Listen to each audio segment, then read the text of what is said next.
எண்களின் பயணம். பூஜ்ஜியத்தின் கதை. கடினமான கணக்குகளை பார்த்து எப்போதாவது சோர்வடைந்திருக்கிறீர்களா? இந்த XY எல்லாம் ஏன் தேவை என்று யோசித்திருக்கிறீர்களா என்று கேட்டார் அறிவு.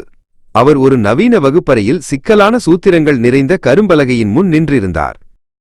ஆனால் ஒரு நிமிடம் கற்பனை செய்து பாருங்கள் என்றார் அறிவு. உங்களிடம் எண்களே இல்லையென்றால் ஆயிரக்கணக்கான தொழிலாளர்களைக் கொண்டு ஒரு பிரம்மாண்டமான பிரமிடை கட்டுவது எப்படி?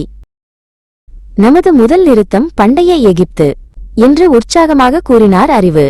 இங்கு பெரிய எண்களை குறிக்க அவர்கள் படங்களை பயன்படுத்தினார்கள். ஒரு சுருள் கயிறு 100ஐயும் ஒரு தாமரை மலர் 1000ஐயும் குறித்தது. இது மாபெரும் கட்டிடங்களை கட்ட உதவியது. இந்த குறியீடுகள் மில்லியன் கணக்கான கற்களை கணக்கிடவும் ஒரு மாபெரும் நாகரிகத்தை உருவாக்கவும் அவர்களுக்கு உதவியது. இது அளவிற்கான முதல் தீர்வு என்று விளக்கினார் அறிவு. அடுத்து நாம் நேரத்தை கணக்கிட்ட இடத்திற்குச் செல்வோம், மெசபடோமியா என்றார் அறிவு.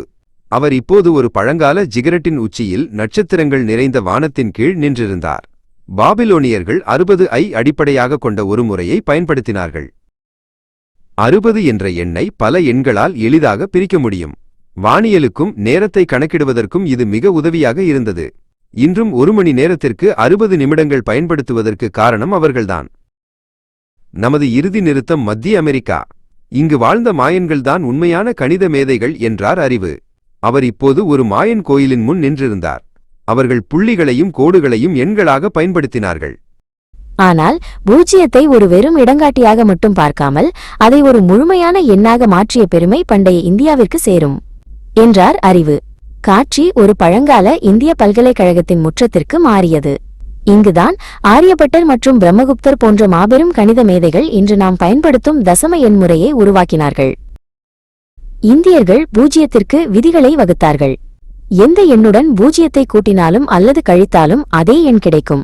ஆனால் பூஜ்ஜியத்தால் பெருக்குவது அனைத்தையும் பூஜ்ஜியமாக்கும். இந்த விதிகள்தான் இயற்கணிதத்தின் கதவுகளை திறந்தன.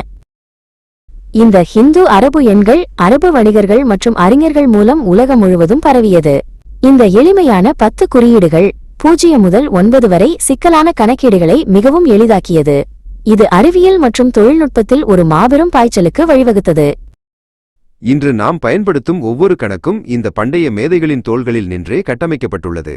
அடுத்த முறை நீங்கள் ஒரு கணக்கை பார்க்கும்போது நினைவில் கொள்ளுங்கள், நீங்கள் ஆயிரக்கணக்கான ஆண்டுகால மனித புத்திசாலித்தனத்தின் ஒரு பகுதியாக இருக்கிறீர்கள் என்று புன்னகையுடன் முடித்தார் அறிவு.